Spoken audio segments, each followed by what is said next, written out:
When it was built in 1928, it was known as the Boston Madison Square Garden. Now it is simply referred to as the Garden here in Boston, the oldest arena in the NBA. Back in 1935, Notre Dame tried to play a football game in this stadium, but it proved to be too small. It was just the right size for Joe Louis in 1940, and it was a good size for Dwight D. Eisenhower, who was the president in 1952. But the favorite politician in these parts is the favorite son who filled the Garden, John Fitzgerald Kennedy. The most memorable sports moment here could be Bobby Orr's goal in the Stanley Cup, which beat the St. Louis Blues in 1960. And the man now who keeps the Boston Garden rocking is a basketball player by the name of Larry Bird. So welcome, everybody, to Game 2 of the NBA World Championship Series. It's the Los Angeles Lakers and the Boston Celtics. Good evening, everybody, and welcome. I'm Brent Musburger. When you think back to what occurred on Monday, it is still hard to believe that the Celtics beat the Lakers by 34 points.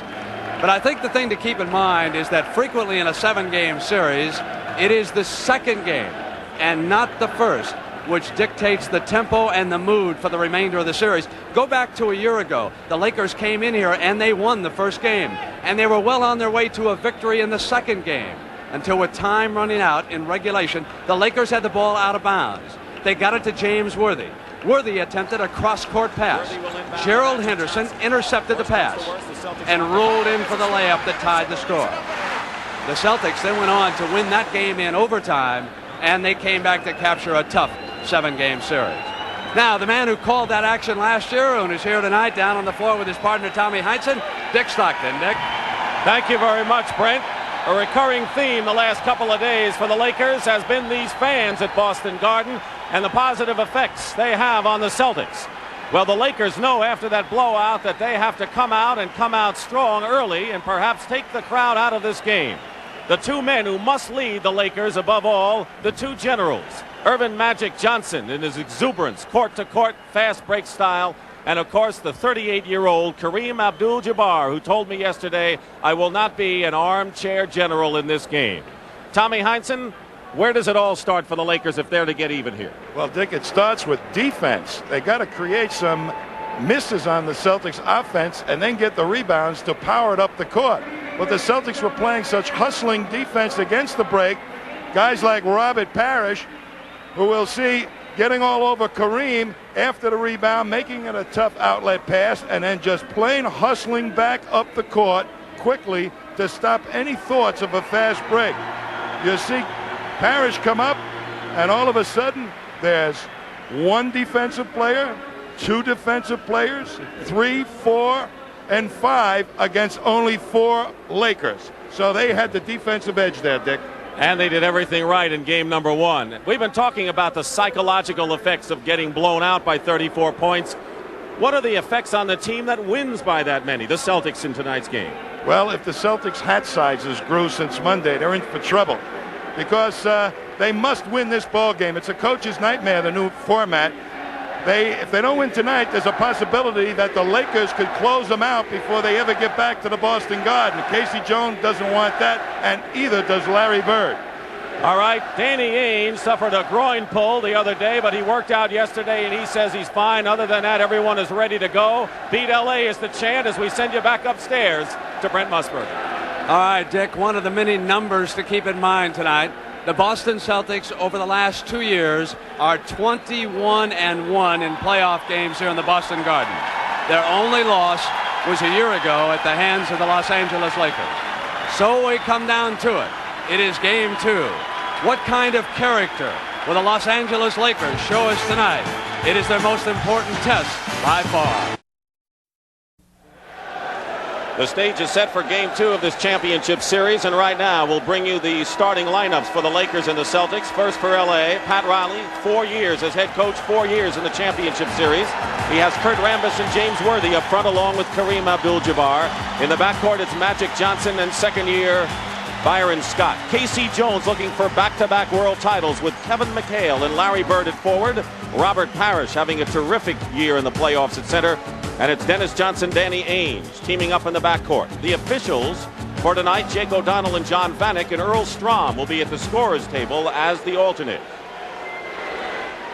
The Celtics' only loss in their last 22 were these Lakers in game 1 a year ago.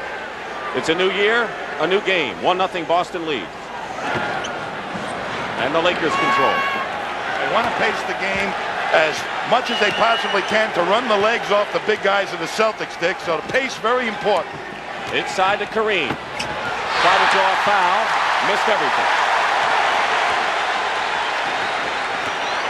The Celtics worked inside in game 1 first, and then when the Lakers collapsed, went outside and were effective with their perimeter shooting.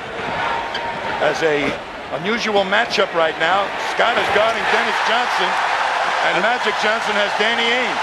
And we'll find out what all that means the next time the Celtics come down. They go into Worthy, and Worthy's fouled by the Celtic Kevin McHale, I think. Right now, let's talk about what that means to have Byron Scott guarding Dennis Johnson.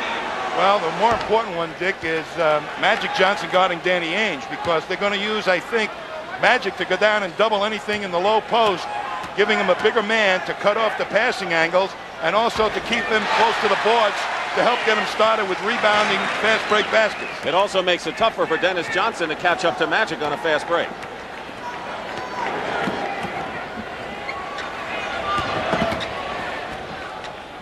Larry Bird with his first shot. Bird came back with a 19-point game. He's been hampered by a variety of injuries. Last touch by a Celtic. Well, James Worthy is guarding Larry Bird, and when he goes up the other end of the court, the Celtics want McHale to guard Worthy. Byron Scott with Ainge in his face, misses.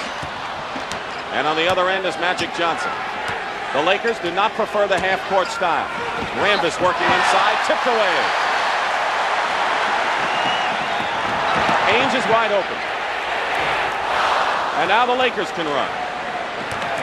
Dennis Johnson is back. Here's Byron Scott. Worthy, offensive rebound.